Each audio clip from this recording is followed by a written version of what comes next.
La Bible en un an.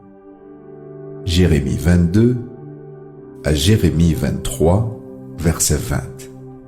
Psaume 83. Proverbe 25, 11 à 14. Lecture du 13 octobre.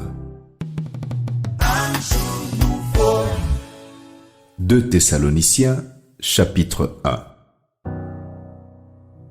Paul et Sylvain et Timothée à l'église des Thessaloniciens qui est en Dieu notre Père et en Jésus-Christ le Seigneur.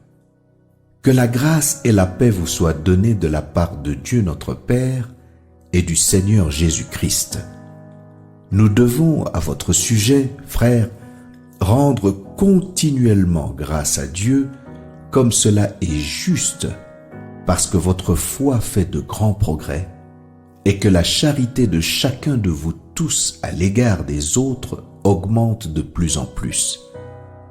Aussi nous glorifions-nous de vous dans les églises de Dieu à cause de votre persévérance et de votre foi au milieu de toutes vos persécutions et des tribulations que vous avez à supporter.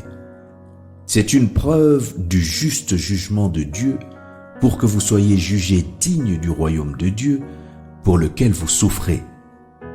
Car il est de la justice de Dieu de rendre l'affliction à ceux qui vous affligent et de vous donner, à vous qui êtes affligés, du repos avec nous lorsque le Seigneur Jésus apparaîtra du ciel avec les anges de sa puissance au milieu d'une flamme de feu pour punir ceux qui ne connaissent pas Dieu et ceux qui n'obéissent pas à l'évangile de notre Seigneur Jésus.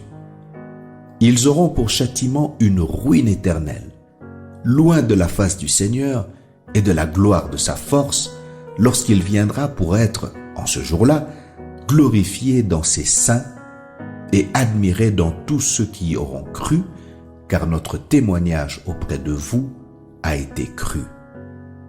C'est pourquoi aussi nous prions continuellement pour vous, afin que notre Dieu vous juge digne de la vocation et qu'il accomplisse par sa puissance tous les desseins bienveillants de sa bonté et l'œuvre de votre foi, pour que le nom de notre Seigneur Jésus soit glorifié en vous et que vous soyez glorifiés en lui, selon la grâce de notre Dieu et du Seigneur Jésus-Christ.